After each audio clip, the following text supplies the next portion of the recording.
Greetings everybody, Ayushi this side. So आज हम पढ़ेंगे inflation. Okay, so let's make the topic of inflation very much clear. What do you understand by inflation? Inflation is the constant rise in the prices of all the commodities in an economy. Means constant rise होना चाहिए सारे goods and services का economy में. Okay, and when I am saying constant means ऐसा नहीं है. If you are buying a chocolate for ₹50 today, and if the price of that chocolate, of that particular chocolate goes up tomorrow and now it's costing at 55 rupees, that's not an inflation. Inflation मतलब होता है constant rise in the prices, constantly rise होना चाहिए prices में. Okay, let's take an example. If a person is buying the same commodity 10 years ago at 299 and in 2020 means in the today he is buying the same commodity at 600. This is inflation. क्यों? क्योंकि वो particular commodity, let's take an example that वो commodity एक shirt थी. वो shirt 10 साल पहले आपको मिल रही थी 300 रुपए की एंड अभी 10 साल बाद वो शर्ट आपको मिल रही है 600. मतलब उस प्राइस में एक कांस्टेंट इंक्रीज आया है ना. ऐसा नहीं हुआ ग्रेजुअल फ्लक्चुएशंस नहीं हुए, ग्रेजुअली उस प्राइस में फ्लक्चुएशन नहीं हुए कि कभी ऊपर जा रहा था कभी नीचे आ रहा था, ऊपर जाता गया. That's why the price of that shirt is 600 now and it was 300. So there should be a constant rise in the prices of all the commodities, एक जनरल प्राइस लेवल जो है उसमें बढ़ोतरी होना चाहिए. Okay, general price level economy में जितने भी गुड्स हैं उन सबके जो प्राइस लेवल है उसमें इंक्रीज होना चाहिए. Now according to the Indian government policies एक परसेंटेज सेट कर दिया गया है कि इतना अगर हमारा परसेंटेज कंसिडरेशन में हम लेंगे, इन्फ्लेशन को कंसिडरेशन में लेंगे तभी जब इतना percent of the general price level में इंक्रीज होता है. Okay, and that percentage is 5%. Okay, what is the percentage? 5%. अगर 5% जनरल प्राइस लेवल में इंक्रीज होता है of all the commodities produced in an economy, हमारे इंडिया में जितनी भी कॉमोडिटीज प्रोड्यूस हो रही हैं उसका अगर जनरल प्राइस लेवल 5% महंगाई बढ़ रही है पूरी इकोनॉमी की पर ईयर, वो होता है इन्फ्लेशन. फिर वो इन्फ्लेशन की कंसिडरेशन में आएगा. ओके, सो थोड़ा सा a very slight change in the price will not be considered as the inflation. There should be a general price level which should be increased by 5% in an economy. समझ आया आप लोगों को? Inflation मतलब constant increase in the prices of the commodities. Now, if we read, inflation is an economic concept. Please look at the PPT. Inflation is an economic concept. It refers to the rising prices of the goods, commodities and services in a particular economy. Now focus on the next line. With the rising prices of the goods and services, the purchasing value of the money will decrease. इसका मतलब क्या हुआ? जैसे जैसे prices जो है goods and services के वो increase होते जाएंगे, हमारा जो purchasing value of the money है वो decrease होगा. इसका मतलब क्या हुआ? जो हमारा purchasing power था उसमें changes आ रहे हैं. जितना पैसा मैं सेम कॉमोडिटी को खरीदने में जितना खर्च कर रही थी अब वो ज्यादा हो गया है ना. तो हमारा जो purchasing value of the money है, मनी की जो परचेजिंग वैल्यू है वो डिक्रीज हो रही है. पहले उतने ही पैसे में मैं एक चॉकलेट ले लेती थी, 2 चॉकलेट ले लेती थी, बट उतने ही पैसे में अब कितनी चॉकलेट्स आ रही है? सिर्फ एक, है ना. 50 रुपीज में पहले मुझे 2 डेयरी मिल्क मिल जाती थी, लेकिन अब 50 रुपीज में बस मेरे पास एक ही डेयरी मिल्क आ रही है. तो इससे क्या हो रहा है? Purchasing value of the money है वो डिक्रीज हो रहा है. Understood? For example, I have given an example. Look at that. Say the price of a loaf of a bread 10 years ago was ₹20. A slice of the bread वो 20 rupees का आ रहा था 10 साल पहले और अब है वो 35 रुपए का. तो ये जो 15 रुपए का कॉन्स्टेंट इंक्रीज आया है उसके प्राइस में, that is inflation. Okay, so now we will see the causes of inflation. Okay, causes of inflation. Inflation की वजह क्या होती है? अगर इकोनॉमी में इन्फ्लेशन आता है तो उसकी वजह क्या होती है? The one thing more I want to tell you that inflation is very important for the economy. Okay एक स्लाइट इन्फ्लेशन हर एक इकोनॉमी में होना चाहिए, वरना हमारी जो जीडीपी ग्रोथ रेट है वो डिमिनिश होती जाएगी. क्यों? क्योंकि अगर कमोडिटीज के प्राइस नहीं बढ़ेंगे, अगर कमोडिटी के प्राइसेस में कोई चेंज नहीं आएगा, तो प्रोड्यूसर जो है they will be in the loss, because जितना भी प्रोडक्शन का खर्च आ रहा है वो तो उतना ही आएगा. ठीक है, तो उससे जो प्रॉफिट मार्जिन है वो कांस्टेंट हो जाएगी और हमारी जीडीपी की ग्रोथ रेट कम हो जाएगी. इसलिए स्लाइट इन्फ्लेशन बहुत ही जरूरी है हर एक इकोनॉमी के लिए. Okay, not only for the developing country like India, for each of the economy, whether it is a developed, developing or a non-developing economy. Now we will see the causes of inflation. Okay, what cause the inflation? Inflation किन वजह से होता है? Here we are going to discuss the three basic causes of inflation. Okay, तीन basic cause क्या है inflation के, क्यों तीन जो मेन वजह है इन्फ्लेशन की. First one is demand pull theory. Okay, demand pull theory. Second one is cost push theory. Third one is monetary inflation theory. First one हम डिस्कस करेंगे अभी, demand pull theory. Demand pull theory क्या होती है? आप लोगों ने demand और सप्लाई थ्योरी पढ़ी होगी. डिमांड और सप्लाई का रिलेशनशिप कैसा रहता है? जैसे जैसे सेम रिलेशनशिप रहता है. ओके, डिमांड बढ़ेगी तो सप्लाई भी बढ़ेगी. Why? To meet the needs of the customers. अगर हमारी इकोनॉमी में डिमांड किसी भी कमोडिटी की या फिर जनरली डिमांड अगर सारी कमोडिटीज की बढ़ रही है, तो सप्लायर क्या ट्राई करेगा कि उन डिमांड्स को मैं मैच करूं, ताकि उसके जो गुड्स है वो भी जाते जाए, मतलब वो भी सोल्ड आउट होते जाए. तो डिमांड पुल थ्योरी के अंदर क्या होता है, बहुत ज्यादा जब एक्सट्रीम डिमांड आने लगती है generally for all the commodities and services, and when that demand outgrows the supply.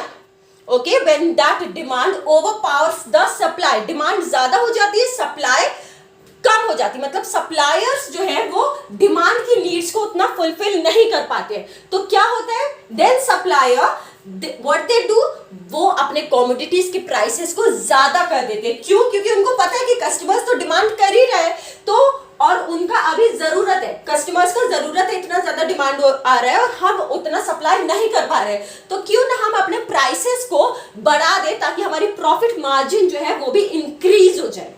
Okay, तो इससे क्या होता है, ये एक मेन रीजन है इन्फ्लेशन का. When demand outgrows the supply, demand बहुत ज्यादा आ रही है, सप्लायर्स उतना सप्लाई नहीं कर पा रहे, तो वो अपने एग्जिस्टिंग प्रोड्यूस्ड कमोडिटीज का सप्लाई बढ़ा देते हैं ताकि उनका प्रॉफिट ज्यादा बढ़ जाए. Second one is cost push theory. Here what happens, वो जो प्रोड्यूसर्स होते हैं उनका जो फैक्टर्स ऑफ प्रोडक्शन रहते हैं, land, labour, capital and entrepreneurship. Land, उसमें क्या मिलेगा हमें, रेंट. लेबर को हम वेजेस देते हैं. कैपिटल, उसमें हमें क्या मिलता है,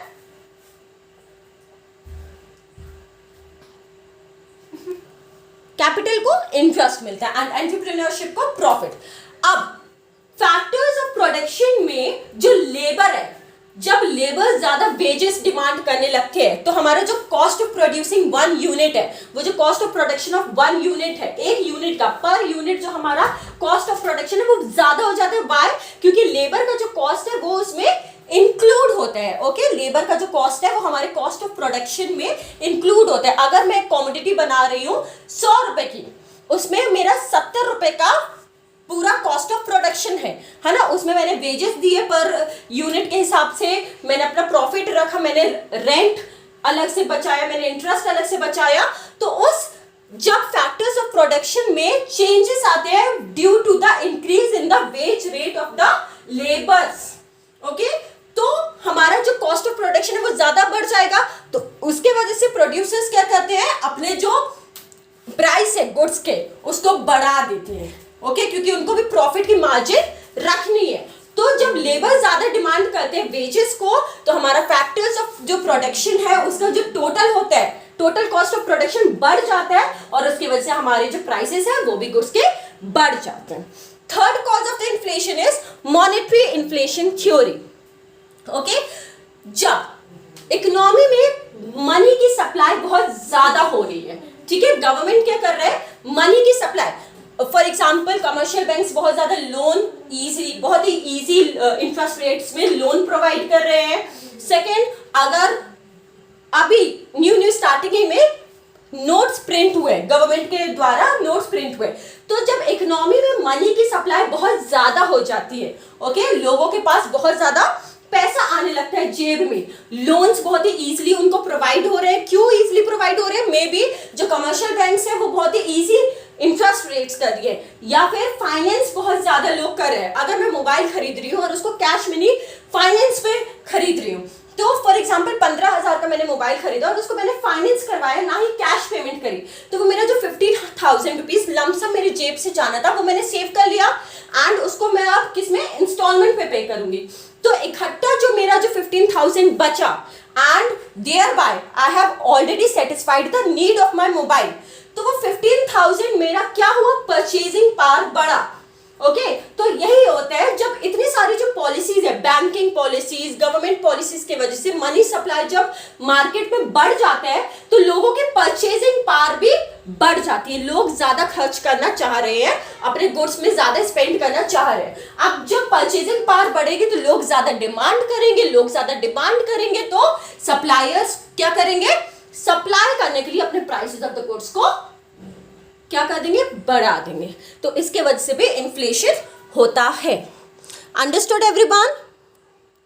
सो these were the 3 causes of inflation. Okay, demand pull theory, जो कि डिमांड जब ज्यादा हो जाती है, सप्लाई कम हो जाती है और सप्लायर्स जो है या फिर यू कैन से प्रोड्यूसर्स अपने प्राइसेस जो है उसको बहुत ज्यादा बढ़ा देते हैं. Second one was cost push theory, जब हमारा कॉस्ट ऑफ प्रोडक्शन बहुत ज्यादा हो जाता है due to the labour factor, कि वो ज्यादा वेजेस डिमांड करने लगते हैं, पर यूनिट हमारा जो खर्च है एक कॉमोडिटी को प्रोड्यूस करने का वो हमारा बढ़ जाता है. उसकी वजह से हमारे जो प्राइसेस है वो ज्यादा लगने लगते हैं. मॉनेटरी इन्फ्लेशन थ्योरी, जब मार्केट में मनी की सप्लाई बहुत ज्यादा हो गई है और उस वजह से क्या हो रहा है, लोगों की परचेजिंग पावर बढ़ गई है. लोगों की जो रियल इनकम है, रियल इनकम मींस वो इनकम जहां पे वो जिससे वो खर्च करते हैं, जिससे वो सेव करते हैं. ओके, इनकम के 2 पार्ट्स होते हैं, अर्न्ड इनकम और real income. Okay, earned income मतलब उनको जो मिला and after paying all the taxes, duties, all the impositions, फिर वो जो बाद में इनकम बचती है वो होती है real income.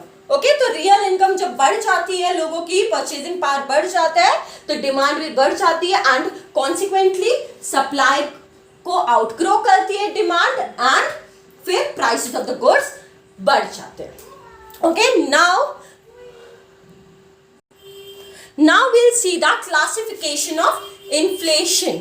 Okay, classification of inflation की इन्फ्लेशन की कितने कैटेगरीज में उसको बांटा गया है according to the rate of inflation, की कितने रेट से बढ़ा, ओके, कितने रेट से बढ़ रहा है उसको हर एक रेट को क्लासिफाई किया गया है. Okay, the names of these classifications are creeping inflation, walking inflation, galloping inflation and hyperinflation.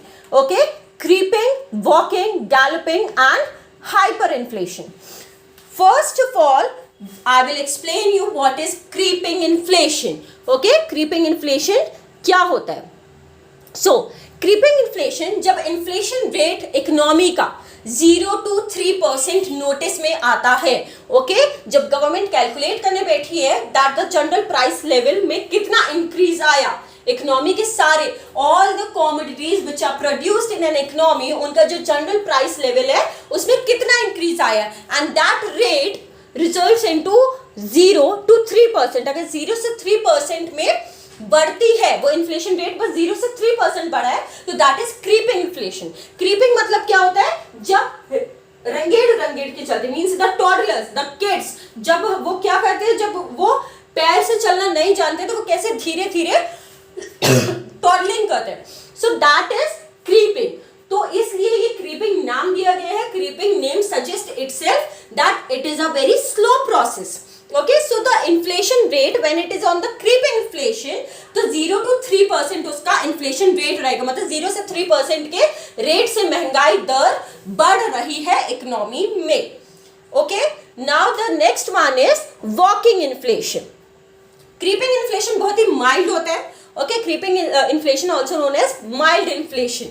Okay and बहुत ही स्लो राइज इन प्राइसेस होती है, बहुत ही स्लो राइज इन प्राइसेस होती है like a toddler. Next one is walking inflation. Walking inflation में 3 to 10% notice में आता है इन्फ्लेशन रेट. ओके, जब महंगाई दर जो है वो 3 से 10% से बढ़ती है, जनरल प्राइस लेवल जो है हमारा 3 से 10% से बढ़ता है, उसे हम क्या बोलते हैं? Walking inflation. Next one is galloping inflation. Okay, when creeping and walking inflation are left unchecked, मतलब क्रीपिंग इन्फ्लेशन में 0 से 3% से महंगाई दर बढ़ रहा था, वॉकिंग इन्फ्लेशन में 3 से 10% तक महंगाई दर बढ़ रहा था. इकोनॉमी जो है वो क्रीपिंग और वॉकिंग तक क्या कर सकती है? इंड्योर कर सकती है, टॉलरेट कर सकती है. But when it goes beyond walking, तो गैलोपिंग इन्फ्लेशन तक आते आते इकोनॉमी जो है वो बहुत ही टेंस्ड हो जाती है. ओके, एक डिप्रेशन, एक रिसेशन का माहौल बन जाता है गैलोपिंग और हाइपर इन्फ्लेशन में. ओके, क्रीपिंग इन्फ्लेशन तक इकोनॉमी के लिए बहुत ही अच्छी कंडीशंस रहती है. इस कंडीशन में क्रीपिंग इन्फ्लेशन की जो सिचुएशन होती है इकोनॉमी के लिए, उसमें प्रोडक्शन बहुत अच्छा करना माना जाता है, उसमें सप्लाई बहुत अच्छे, सब उसमें खुश रहते हैं. You can say customers, consumers, producers, suppliers, सबके लिए एक सेटिस्फैक्टरी और एक अच्छी सिचुएशन रहती है काम करने की, बिजनेस एक्शंस को परफॉर्म करने के लिए. ओके, वॉकिंग इन्फ्लेशन तक अगर गवर्नमेंट कंट्रोल कर लेता है, ओके, जब सेंट्रल गवर्नमेंट अगर वॉकिंग इन्फ्लेशन में कंट्रोल कर लेते हैं, वो अपनी सिचुएशंस को कंट्रोल कर लेता है, पॉलिसीज कुछ ऐसी फॉर्मुलेट कर लेते हैं कि वो सिचुएशन कंट्रोल हो जाए, तो ठीक है, वरना the economy is in danger if the walking inflation could not be controlled by the government. अगर वॉकिंग इन्फ्लेशन कंट्रोल नहीं कर पाया गवर्नमेंट, तो वो इकोनॉमी के लिए चिंता वाली बात हो जाती है. Okay, now the next one is galloping inflation. Galloping inflation में जो इन्फ्लेशन रेट है दैट इज अबव 10%, 10% से ज्यादा जब इन्फ्लेशन रेट बढ़ गया in the general price level of the goods and services. Okay, जब 10% से ज्यादा इंक्रीज इन द प्राइसेस हो रहा है इकोनॉमी में, तो वो एक बहुत ही टेंशन वाला माहौल आ जाता है. इसका कॉन्सिक्वेंसेस क्या होते हैं? डिप्रेशन हो जाएगा इकोनॉमी में. इकोनॉमी में जो पुअर है वो और पुअर होते जाएंगे and the rich will become richer. Okay, so galloping inflation हर एक economy, whether it is a developed economy और नॉन डेवलपिंग इकोनॉमी और अ डेवलपिंग इकोनॉमी, ये एक टेंशन का माहौल लाती है. That is not at all good for the economy. Next one is hyper inflation. Hyper inflation में out of the control conditions हो जाती है, अनकंट्रोलेबल कंडीशन हो जाती है. इसमें the government is helpless, each and everyone becomes helpless. Why? Because इसमें जो इन्फ्लेशन रेट है वो बढ़ जाता है 50% से भी ज्यादा. ओके, 50% से भी ज्यादा हाइपर इन्फ्लेशन बढ़ जाता है. हाइपर मतलब बहुत जल्दी जल्दी सब कुछ होना.